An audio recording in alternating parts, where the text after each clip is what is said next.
অসম ভাষা আইন 1960 চনৰ যি বিধি প্ৰণয়ন হৈছিল বিধানসভাত তাৰ স্মাৰক কপি প্ৰত্যেক শাখা আৰু জিলাই অসমত উপায়ুক্তক আৰু ৰাজহ চক্ৰ বিষয়াৰ কাৰ্যালয়ত দিবৰ কাৰণে এটা আহ্বান জনাইছিল আৰু সেই আহ্বানৰ প্ৰতি সঁহাৰি জনাই আমি জাগিৰোড শাখা সাহিত্য সভাৰ সদস্যসকলেও আহি আজি আমি ৰাজহ চক্ৰ বিষয়া ডাঙৰীয়ানীক আমি স্মাৰক প্ৰদান কৰিলোঁ স্মাৰকপত্ৰ।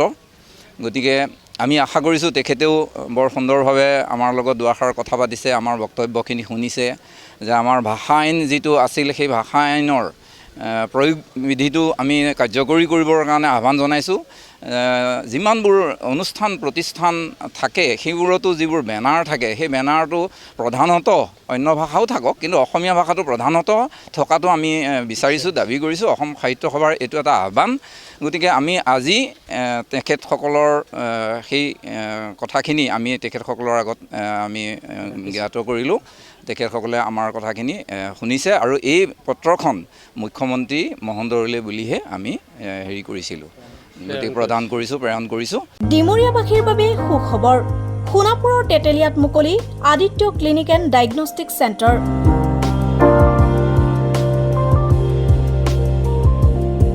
য'ত ৰোগীৰ বাবে উপলব্ধ pharmacy, digital x-ray, super speciality OPD clinic, day care centre, ECG 2D echo, endoscopy, Holter study, ultrasound 2D 3D, PFT, TMT, EEG। বিশেষকৈ হৃদৰোগৰ সকলোবোৰ পৰীক্ষা নিৰীক্ষা কৰিব পৰা ব্যৱস্থা উপলব্ধ আদিত্য ক্লিনিক এণ্ড ডায়েগনষ্টিক চেণ্টাৰত। উপলব্ধ উন্নতমানৰ মেচিন। দৈনিক 8 বজাৰ পৰা সন্ধিয়া 5 বজালৈ অভিজ্ঞ চিকিৎসকে প্ৰদান কৰিব চিকিৎসা সেৱা। উপস্থিত থাকিব বিভিন্ন গুৰুত্বপূৰ্ণ বিভাগৰ চিকিৎসক যেনে মেডিচিন, চাৰ্জাৰী, গাইনী, শিশুৰোগ বিভাগ আৰু অন্যান্য।